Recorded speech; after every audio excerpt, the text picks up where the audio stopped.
selamat pagi rekan-rekan semuanya. Kali ini kami dari program Magister Ekonomi Terapan Unika Atmajaya akan membuat sebuah gebrakan baru berupa podcast yang membahas mengenai keuangan finansial di seputaran kita. Dan hari ini saya tidak sendiri, ditemani dengan Ibu Kaprodi, Ibu Nuning. Assalamualaikum. Waalaikumsalam. Pagi, Bu. Pagi, Bu. Dengan Pak Andin, rekan saya satu kelas. Apa kabar Pak Andin? Baik.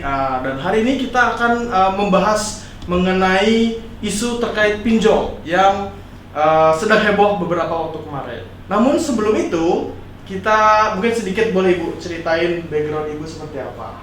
Oke, baik. Selamat pagi rekan-rekan semuanya. Salam sehat semuanya. Saya Nuning Triatmini. Saat ini saya sebagai Ketua Program Studi Magister Ekonomi Terapan. Nah, di MET itu rumpun keilmuannya itu adalah tentang finance, banking, dan risk management. Nah, berkaitan dengan topik hari ini itu masih masuk ke dalam ranah ekonomi terapan, kaitannya dengan finance, kaitannya dengan digital fintech dan fintech ya, kemudian kaitannya dengan lebih spesifik lagi tentang pinjaman online. Begitu. Namun sebelum kita bahas lebih lanjut, mungkin Ibu boleh nggak Bu cerita sedikit nih, Ibu tuh awal karirnya tuh gimana? Okay. Awalnya S1-nya di mana? Oke, siap. Saya S1 saya itu di UNS ya, dari program studi dulu namanya IESP, Ilmu Ekonomi dan Studi Pembangunan. Itu tahunnya tahun jadul banget. Kemudian saya sempat berkarir di joint venture Indonesia Jepang pernah. Kemudian di pegawai negeri juga pernah. Di Bappenas. Oh, Bappenas. Tahun 95 saya di Bappenas. Kemudian waktu itu di BUMN kan masih banyak ini ya lowongan ya. Saya berpindah ke BUMN, di salah satu BUMN. Kemudian akhirnya saya berlabuh di Atmajaya. Sudah sekitar 28 tahun saya setelah lulus itu. 28 tahun. Di Atmajaya sudah 23 tahun. 23 tahun. Periode perjalanan yang apa tuh ya, relatif panjang ya. Akhirnya passion sebagai dosen, sebagai pengajar itu ternyata juga angle-nya itu banyak banget. Kemudian banyak yang kita bisa sharingkan ke masyarakat juga sebagai ini nih, agent of development, juga agent dari pemerintah untuk menyampaikan edukasi ke masyarakat kita lewat akademisi. Iya. Menarik sekali. Kali ini saya coba ke Pak Andin. Mungkin boleh diceritain sedikit nih, Pak Andin asalnya dari mana, terus kenapa tertarik ngambil MET ini, Pak? Oke, terima kasih. Salam sehat teman-teman semua. Perkenalkan, nama saya Andin Khalid. Saya dulu kuliah dari D3 S1 itu di Universitas Gadjah Mada.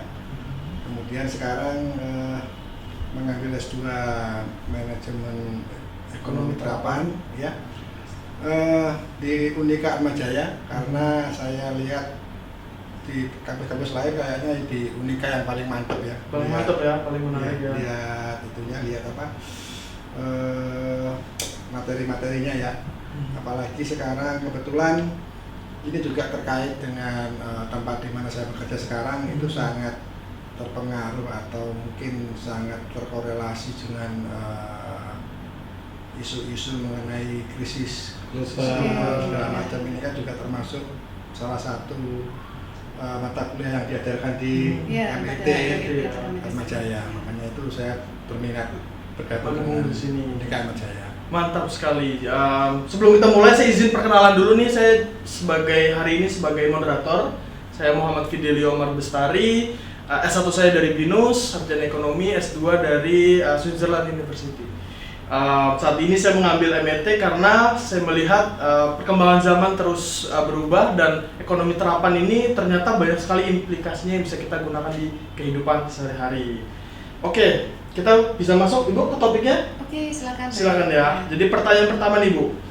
Ibu pernah dengar nggak Bu berita mengenai salah satu mahasiswa atau beberapa mahasiswa yang terjerat pinjaman online? Oke. Itu memang merupakan ini ya, topik yang hot issue ya akhir-akhir ini ya. Artinya bahwa pinjol itu menjerat itu bukan orang yang tidak melek teknologi, tetapi ternyata orang yang melek teknologi pun itu juga bisa terjerat pinjol, apalagi mahasiswa kan ya. mahasiswa yang notabene itu bisa mengikuti perkembangan digital, perkembangan zaman, tetapi juga ternyata ironisnya juga bisa terjerat pinjol. Nah itu juga sesuatu yang memprihatinkan ya, berarti ada sesuatu kondisi yang kenapa sampai dia itu tertarik untuk mengikuti pinjol tersebut dan akhirnya dia terkena dampak tepu-tepu ya, tepu-tepu dari si perusahaan pinjolnya itu sendiri, fintechnya itu. Kalau Pak Andin katanya ceritanya ada nih kerabatnya atau saudara yang terjerat dengan pinjol. Memang kebetulan ada salah satu kerabat saya itu yang terjerat pinjol, itu tidak hanya satu pinjol itu. Jadi itu satu pinjol dia sebenarnya sudah mulai melakukan pembayaran cicilan, cuman karena mungkin ada kebutuhan lain, akhirnya mau nggak mau dia harus pinjam ke pinjol yang lain lagi. Jadi akhirnya ini pinjamannya itu tidak hanya di satu atau dua pinjol, dia kurang lebih ada sekitar 12 pinjol ya. 12. Nah ini kan bayangkan satu aja bunganya udah gede, kemudian ini harus di over lagi. Jadi kalau ibaratnya di finance mungkin diderivasikan, bayangkan dari pinjaman yang tadinya hanya sekitar kurang lebih 5 juta itu kemudian sampai menutupnya harus kurang lebih 45 juta. Wow. Nah, ini kan 10 kali lipat. Jadi untuk menutup pinjaman yang satu dia ambil pinjaman di pinjol yang lain. Betul. Sebenarnya. Nah ini kan celah yang itu tuh yang belum tercapture dari ranah ya, regulasi seperti itu tuh. Ini yang berbahaya kan artinya sebenarnya memang ada sisi baiknya sih pinjol ini ketika memang benar-benar digunakan untuk hal yang tidak berisiko, kemudian tidak konsumtif, mengukur kapasitas pengembalian ya. Ya Bu, jadi sebenarnya cukup membantu juga ketika terutama ini pelaku-pelaku usaha kecil menengah seperti yang apalagi yang perusahaan mikro nih, seperti penjual gorengan. Itu mereka kan nggak mungkin ke bank karena memang nggak bankable gitu kan. Nah itu bisa menggunakan jasa pinjol sebenarnya, tapi ya memang harus hati-hati karena kadang-kadang ini sih Bu, pinjol antara pinjol yang satu dengan pinjol yang lain itu kadang-kadang tidak connect. Nah ini mungkin yang bisa menjadi masukan juga buat mungkin pihak pemerintah supaya mengatur juga. Mungkin SOP-nya belum terstandarisasi ya mungkin ya. Seperti itu. Gitu. Nah, kalau dari sudut pandang seorang orang tua, ini kan Bu Nuning sudah punya anak, Pak Andi juga sudah punya anak. Ini gimana nih Pak, masalah keuangan mungkin dalam rumah tangga, mungkin dalam pergaulan itu salah satunya kan gimana tuh Bu? Nah kalau misalkan saya sebagai ibu rumah tangga ya, itu mengatur pengeluaran ya. Jadi kalau misalkan saya mempunyai income yang fix, gaji bulanan, yang diatur adalah mengatur pengeluarannya. Jadi kan pemasukannya kan udah tetap ya. Artinya bahwa kita memanage bagaimana dengan income yang ada itu jangan sampai ibaratnya lebih besar pasak daripada tiang gitu. Kalaupun ada sesuatu kebutuhan yang urgent, kalaupun kita mau pinjam ke pinjol misalkan, itu harus ada aspek-aspek yang perlu kita perhatikan, misalkan legalitas, kemudian juga keamanan dari data, kemudian aspek di perjanjiannya itu klausul apa aja yang mesti kita cermati itu. Apakah sudah berizin apakah sudah berizin, nah aspek OJK, itu seperti itu. Nah, kalau Pak Andi gimana nih sebagai kepala keluarga nih Pak? Apakah semua yang ngatur istri atau Pak Andin pun juga ikut mengatur keuangan keluarga? Ya setidaknya kalau untuk kebutuhan yang rutin biarkan istri yang mengatur. Karena memang untuk kebutuhan yang sifatnya insidentil itu mungkin masih perlu campur tangan kepala rumah tangga lah. Karena kadang-kadang kan untuk investasi itu juga bisa. Cuma mungkin juga ini Bu yang perlu diperhatikan, mungkin lebih berhati-hati lagi. Ternyata banyak juga pinjol-pinjol itu yang sudah mulai mengarah menjerat remaja-remaja yang remaja kita kan umur 17 tahun sudah bikin KTP. Iya, itu sudah eligible tuh sama Setelah kita KTP sudah berdiri pinjol, nanti kan kasihan orang tuanya yang harus membayar. Betul. Seperti itu. Nah, oke, itu kalau dari sudut pandang keluarga, small family. Nah, kalau masuk nih Bu, Ibu sebagai dosen yang sudah 20 tahun lebih, itu gimana tuh Bu menyikapinya Pak? Banyak mahasiswa, keluarga yang terjerat pinjol ini. Sebenarnya kalau akademisi itu kan kita tuh tugasnya mengedukasi ya, mengedukasi masyarakat melalui anak didik. Nah kalau ke mahasiswa saya tekankan bahwa segala sesuatu itu ada plus minus. Katakanlah pinjol itu plusnya itu dia mudah, persyaratannya gampang, praktis, tidak harus ketemu ke bank, kemudian jaminannya relatif tidak begitu ini ya. Tetapi sebagai akademisi itu juga aspek legalitas itu tetap saya tekankan. Lihat dulu apakah legal pinjol itu adalah pinjol yang udah mendapatkan izin operasional. Nah itu penting banget itu Kak Fidel ya. Artinya aspek legalitas itu perlu dicermati. Sekali lagi karena nasabah itu di posisi yang lemah ya. Kalau misalkan kasus seperti yang di satu universitas itu, dia mahasiswa dan nasabah itu satu pihak yang lemah gitu, karena untuk perlindungan konsumen tidak sampai ke sedetail itu. Jadi kalau misalkan dari perusahaan pinjol kan yang penting dia bayar gitu kan. Padahal di situ hak kewajibannya tidak terdeklar secara jelas gitu. Makanya kalau dari akademisi ya ke mahasiswa, mahasiswa itu kan harus rasional. Iya, betul. Rasional. Seperti kemarin yang terjerat pinjol itu karena apa juga? Karena dia itu pinjol tapi terkait dengan ada investasinya tuh Pak. Diiming-iming investasi 1 bulannya 10%, jangka waktu tertentu gitu ya. Nah kalau kita sebagai insan yang rasional, itu agak mungkin 10% itu sekarang tidak masuk akal. Karena deposito aja kan cuma 3% kan ya? 3-4%. Ya oke. Itu setahun. Itu setahun. Belum potong administrasi, potong pajak iya, gitu.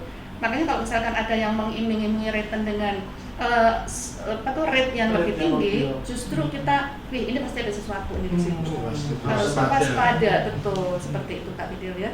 Kalau udah Pandi nih dari segi yang berkecimpung di dunia BUMN, itu mungkin ada nggak sih karyawannya yang terjerat juga atau misalnya ternyata di kantor ada kok sebenarnya fasilitas pinjaman gitu. Iya. Untuk KPR mungkin. Betul. Kebetulan di tempat saya kerja itu memang ada fasilitas untuk karyawan atau pegawai yang membutuhkan pinjaman dana ya. Biasanya untuk karyawan yang masih baru masuk atau mungkin yang baru married untuk pinjaman untuk uang muka rumah. Itu di kita ada koperasi sih. Koperasi ya. Koperasi. Artinya kan sebenarnya daripada mencari dana ke pinjol lebih baik ke koperasi. Ya. Kalau koperasi kan nanti kita juga masih dapat SAU. Iya betul. Dari kita untuk kita. Dari kita untuk kita. Itu kan ya salah satu dari yang fasilitas yang disediakan jalan tengah ya. Jalan tengah. Nah kalau kita masuk agak sedikit lebih dalam nih Bu, dari segi ilmu keuangan sendiri. Nah itu gimana nih Bu tentang fintech? Memang kan fintech ini disruption, semua orang bilang disruption. Kalau orang ke perbankan itu harus ada paper aset yang dijaminkan atau ada jaminan. Sementara fintech ini hanya dengan KTP, selfie, modal handphone. Sebenarnya kalau dari sisi ini ya perkembangan fintech saat ini ya, perkembangan pemerintah itu kan sebenarnya arahnya ke inklusi keuangan. Inklusi keuangan, betul. Seluas-luasnya melek keuangan ya. Dengan prosedur, dengan syarat yang relatif sederhana, tetapi masyarakat itu mendapatkan akses ke lembaga yang sebenarnya itu bukan bank, tetapi menyediakan fasilitas pendanaan seperti bank. Gitu. Jadi sebenarnya kalau dari filosofinya itu fintech itu sebenarnya bagus banget ya. Dengan teknologi kita bisa menjangkau masyarakat dengan pendapatan yang walaupun fintech itu bukan untuk pendapatan UMKM aja ya, tetapi untuk semua level masyarakat yang pendapatannya besar pun juga menggunakan fintech juga gitu. Sebenarnya itu nature dari fintech itu bagus banget ya, karena efisiensi kan Fidel ya. Efisiensi kita langsung tidak harus ke loket. Kita bayar apa udah tidak perlu langsung melalui mobile banking dan lain sebagainya. Kemudian peer to peer lending dari fintech itu bisa mempertemukan pihak yang surplus dana, kemudian yang memerlukan dana itu juga bisa P2P ya, jadi bisa langsung tidak melalui intermediary seperti di perbankan seperti itu. Oke. Ya, menurut Pak Andin tanggapannya gimana nih Pak? Mungkin kalau saya mungkin bisa dipadukan antara fintech ini dengan didorong juga koperasi Bu ya. Karena sebenarnya kan di kita itu kan koperasi juga sudah hampir semua orang sudah familiar lah. Koperasi itu kan juga salah satunya kan ada juga koperasi simpan pinjam itu kan sebenarnya tempat untuk mencari pendanaan alternatif selain bank dan pegadaian. Karena kadang-kadang koperasi itu kan sudah kenal juga sih antara anggota dan pengurusnya. Cuma tinggal mungkin si koperasinya aja yang harus di-upgrade, Lebih mengenal ya, profesional segala macam. Terkait dengan digitalisasinya. Digitalisasi. Itu mungkin akan lebih lebih tidak menimbulkan disrupsi sih Bu menurut saya. Karena kesannya koperasi itu itu untuk orang yang umur usianya udah tua gitu. Anak muda koperasi bukan levelnya, tidak seperti itu ya. Tapi kalau koperasi itu kan ada benang merah di situ, semangatnya dan semangat kekeluargaan dan gotong royong di situ. Jadi di antara anggota yang meminjamkan atau yang pinjam pun itu saling mengenal gitu. Nah, mungkin sebelum kita tutup, ini ada before-nya adalah kira-kira langkah-langkah apa nih Bu biar kita nggak terjerat sama pinjol? Oke. Kalau misalkan ini ya ada penawaran pinjol, itu lihat dulu aspek legalitas ya rekan-rekan ya.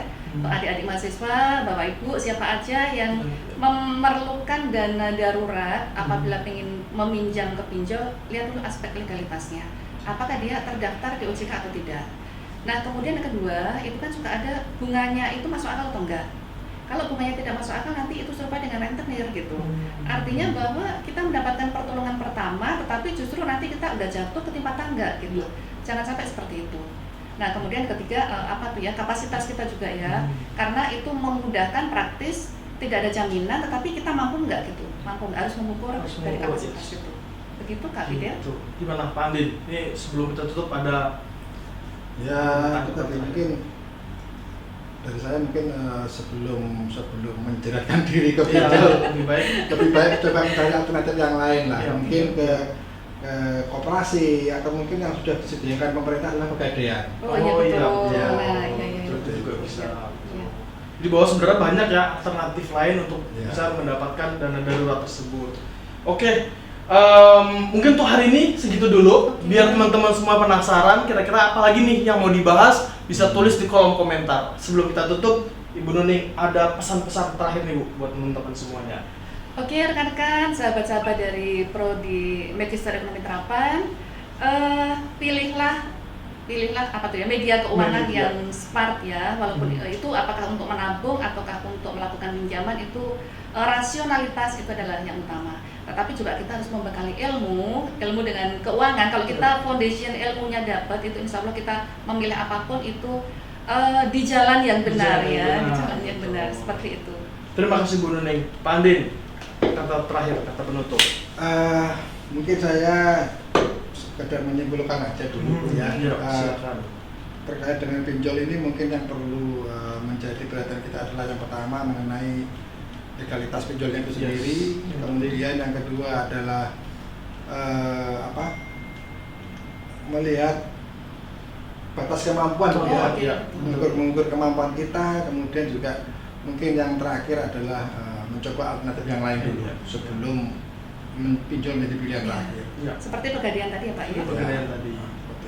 Wah, menarik banget perbincangan kita kali ini. Nah, nanti kedepannya akan ada seri-seri berikutnya. Kita tutup. Terima kasih banyak Bu Nuning, terima kasih banyak Pak Andin. Semoga perbincangan kita hari ini bisa menjadi insight, bisa menjadi wawasan baru buat teman-teman semua. Kita akan hadir lagi di series berikutnya. Terima kasih. Salam sehat selalu, salam sejahtera selalu. Terima kasih. Terima kasih.